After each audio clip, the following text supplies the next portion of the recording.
Schroeder. I live in South Angelo Township. I want to express thanks to the commissioners, to Jamie Warden and to Solicitor Woodley for changing the language on the LCCF webpage. I put in a request back in late last year, November, December, about the language, and it was changed, and it's much better. So I want to thank you for that.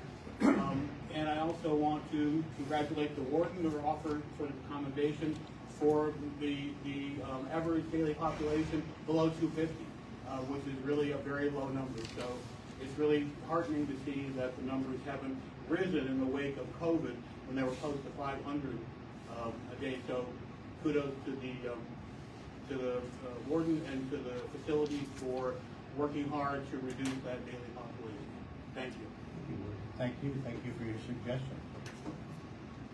Any additional public comments? Hi. Yeah, my name is Joe Duke, and on this date, March 1925, I respectfully, as a member of the Reentry Coalition, the Mental Health Advisory Board, and the NAACP, I am requesting a report that will list the amounts of monthly medications used for mental health issues and substance abuse issues within the prison. HIPAA was brought up at the last meeting, and it is a moot point since no personal information is being requested. This request is for public information that should be available in any transparent environment. Thank you for your cooperation. Do I want to give a written copy? Yes, please. And Bob isn't here, but I can be in touch. We'll respond accordingly. Thank you. Thank you. Any additional public comment? Well, I'd like to take this opportunity to piggyback on Mr. Schroeder's comments. Thanks. I want to read this note, and just to let you know, I'm not going to read the name, but the warden a few days ago sent us a copy of this note that she received in administration from one of our incarcerated individuals, and I think it's a testament to the caliber of people that we have working here, and how people are treated that while we're staying here.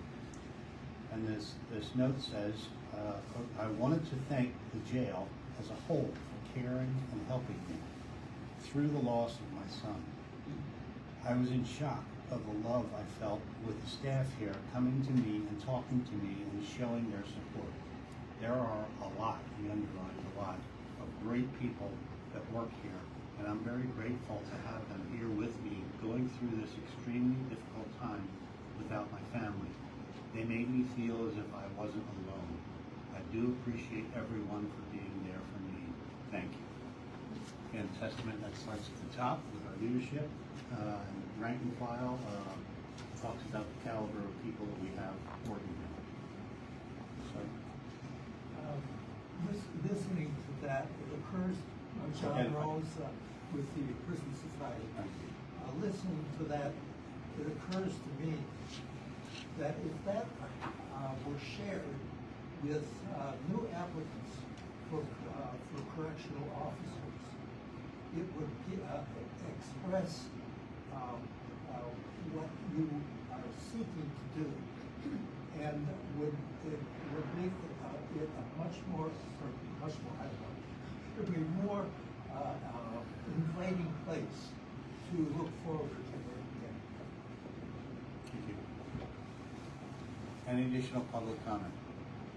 Again, thank you to the warden, leadership team, and the rank and file. Please express our appreciation to staff. And I also, Kelly Rhodes is here representing Prime Care today because Tom Weber couldn't make it, but they also were impacted with that request up with our mental health services. Their folks and they're really, stepped to the plate and worked diligently, including nursing staff to check on the individual. So as it was commented earlier, it really is a team effort that we have here at the Lebanon County Correctional Facility. Thank you. Thank you all. Okay. Action on approval of the minutes, which are in your packets. Everyone receive a copy? Motion to approve? Second. Motion second. Any questions or comments regarding those minutes? Hearing none, all in favor, please say aye. Aye. Opposed, same sign. Ayes have it. Those minutes are approved. Thank you. Next item, Warden, your report. The floor is yours. Thank you. Just to acknowledge what Mr. Schroeder shared, I'd love to take credit for the average daily population being low, but it's not my credit to take, although our staff does work diligently to try and get the folks out as we receive the court orders to get them out. It's really been a group effort with the courts, the various departments, stakeholders that work with the criminal justice system, with the various efforts that they're making. So thank you, but I don't want to take credit for something that's really not ours to take credit for. But it is entering new adventures, you know, with a lower population. There's a lot of good that comes with the lower population, but there's a lot of bad that comes with it, or uncertainty that we have to start educating different departments with what our lower average population means. Sometimes our incarcerated population do not meet certain criteria to be on outside-inside detail, and those kind of things. So again, it's continuing to communicate with different departments that it's a different look for everybody, that we're not trying to be neglectful or not helpful, but sometimes we're just limited in the resources that we once were able to provide that we're no longer able to provide. Also, to touch base with Mr. Rose, your comment, our interviewers do a very good job when we're interviewing applicants, and there's a profile of a correctional officer. It's not really a one-size-fits-all applicant. So I do credit my director of training, the captain, and the deputies that help interview applicants. Just to your point, they understand what we're looking for a correctional officer. So that is something that, you know, should be noted, that is something that we are adhering to or advertising for, and it does come up in daily communication. Regarding operations of the facility, the last 2 months we've been rolling mostly on modified operations. Last prison board report was reported 84. For February, it was 77 modified operations. So with evaluating our staffing and where we are with the operations and the lower population, we are trying to work hard to add in some programming and opening some doors to get the chapel services back rolling. Deputy Warden Davis has been working hard to kind of prioritize some programming for the incarcerated population. We had three lockdowns each month. Again, what the facility is now seeing with the lower population, again, it references the community and the illnesses and the not wellness that's going on in the community. So there have been increased medical transports for various issues, heart issues. We had, again, 2 inmates that had to be diverted out for dialysis treatment. We no longer can just sometimes handle that security supervision or detail or operation at the Wellspan local hospital. They're now getting diverted back out to Wellspan in York or Hershey Medical Center. So again, that impacts our staffing, our ability to run full operations with where we are with the staffing. We did spend the month of February again back out in the community at Penn State Harrisburg, working with their criminal justice department, entertaining the Lebanon Valley College Women in Criminal Justice class to try and draw in applicants, and also participated in the local CTC with some mock interviews and trying to help the younger profile, if they're interested in any job, specifically in Lebanon County Correction Facility, how to walk through an interview, how to fill out an application. We're hopeful to have 10 new hires potentially starting on Monday for our academy. If those new hires report for service and it works out, we will be down to, knock on wood, 10 vacancies. So we've been battling back down from 30 and slowly chipping away at trying to get applicants. So that's a credit to the staff for interviewing and trying to get the word out there that we're hiring, and I appreciate anybody's help that's been helping us with this. But again, as you know, not every applicant is a good fit for the correctional facility. Sometimes it just doesn't work itself out. I wanted to bring to the board's attention that we're evaluating our average length of stay, which is about 19 days, with indigent and commitment packs. So commitment packs is a kit that an incarcerated person gets when they first come in. Usually it has a couple envelopes, some deodorant, some hygiene items, and then if they don't get released within that 10-day period, Deputy Warden Davis and the treatment team work on providing an indigent kit. Previously, the indigent kits they contained 5 stamp envelopes along with the hygiene kits. What we were realizing is the costs keep going up. As you know, the postage, we have no control of the cost of the postage. So that cost has been it's been increasing over the course, and when we're evaluating the length of stay per the incarcerated individual and just where those dollars and cents, what they're looking at, we're looking at revamping the kits and reducing the amount of envelopes due to the fact that the incarcerated folks are getting out faster. And what we're finding sometimes is in cell areas, when people are released, or block areas, it's a waste of money. So we're gonna look at presenting an option to reduce the costs, provide less stamped envelopes as such due to the numbers, but we would still have the availability if somebody's in need for a stamped envelope to still be able to provide them. It's just, it would probably save us about $6,000 a year if we're looking at that, and then obviously we would adapt if that length of stay would change. I also wanted to report to the board that, again, Deputy Warden Davis has been working hard trying to filter what new programming may be coming. And Ray Arnold has been working with the counselors and took on their own initiative to start some life skill programming for the incarcerated population. So though we're not having outside resources come in, evaluating what our needs are and where we are with work with these clients and how can we get people back out in the community. And Ray will talk about this when he speaks. But again, kudos to the administrative staff for taking on the leadership role to take that and run with it to help the population. Lastly, I'd just like to report for February and into March, CGL. Today we have Dan Flynn with us. He is the senior facility manager of CGL. They've really been helping us vamp through our preliminary findings for Department of Corrections inspection. Again, there's a lot of maintenance issues that were brought up, again, just because of wear and tear of the facility, the age of the facility, sometimes the incarcerated population, they destroy things, and then we're stuck with trying to figure out a way to fix it and then prevent them from destroying it again. And if you find out why they're doing it, they're just having a tantrum because they didn't get the answer they want, or they're stuck in jail longer. So as we continue to combat that, CGL has really been stepping to the plate to help us keep up with those fixes. It was been reported that we've been having some ventilation concerns. We've been dealing with the hot water issues and the heating and system. So according to CGL, our next step would be for them to get us quotes to present for a deep cleaning of the actual ventilation systems that we have currently. So that's the next steps that we're taking towards that. I reported to the prison board that we've had a lot of complaints about the hot water. We have one boiler down. We have another boiler that we believe has a cracked pipe. CGL, and again, is working hard to try and figure out fiscal responsible ways to get those fixes done and get us up and running on all cylinders with that. We recently had our third water heater go down on us. That was covered under warranty. They were able to get that up and running as of yesterday evening. So that's my report for this month. Any questions? Warden, when you mentioned the dialysis transporting, Yes. are we locked into using WellSpan, because there are other vendors in Lebanon County that would be closer to York that would provide the same service, would be my understanding. Like in Palmyra, and there's actually one in Oak Street.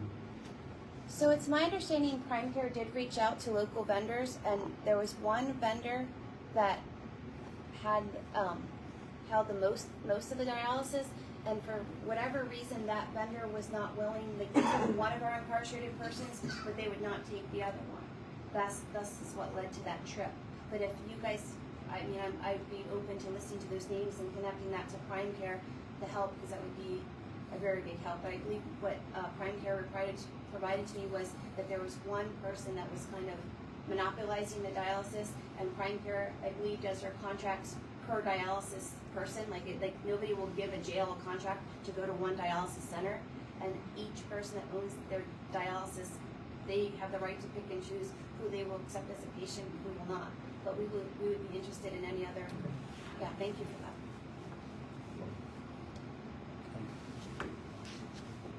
I want to go, if I could, I'm going to make a comment, and maybe it'll seed the warden to kind of add on to it here. But back to the average length of stay being down to 19 days, which I think is also a new low number, just like the population. One of the effects of that is that we have fewer inmates on the work detail. This is something that we all kind of are dealing with. We have departments who are sometimes frustrated, county departments, because the mulch didn't get done, the grass, is long, those sorts of things. We historically relied on the work detail here at the facility to do that. With a 19-day average stay, they literally aren't here long enough to work their way into a trustee position to be an outside detail, and therefore we end up with a crew of, single-digit crew, low single digits sometimes, number of people, and at the same time, they're assisting the facility internally. So I'm just pointing that out because I know in the community, sometimes people see the detail crew out there and about. Often people say, that's good for their, I guess, their correctional program and so on, but you're gonna see less of that because there just is less opportunity. And I pointed out that I asked myself, well, what would we rather have, an inmate population of 450 with a larger detail crew, or would we rather have to go out to, and contract to outside vendors to mow our grass with a population of 240? I think probably, judging from the reactions, we'd rather have 240 in the jail, right? So I just wanted to point that out in case maybe that's noticed to the community. Warden, maybe I said it all, or do you want to add to that? No, you did say it all. Again, it's just, re-educating the folks that got used to the facility providing certain services, that it's not that we don't want to provide the services, we're just not in a position to, so they have to start planning for us not to be able to provide those same services that we once did. Even speaking, about the preliminary findings for the Department of Correction, every jail gets nailed for not having everything updated and painting and stuff. Our detail department literally had 2 to 3 inmates that were helping to do all the painting and do all the correctional fixes in the facility. And our facility, when I became warden, and you guys have been gracious with me, the county administrator has been gracious with me, I have to put our facility first, not in a selfish desire or need, but because of the age of the facility and where we are meeting today's standards.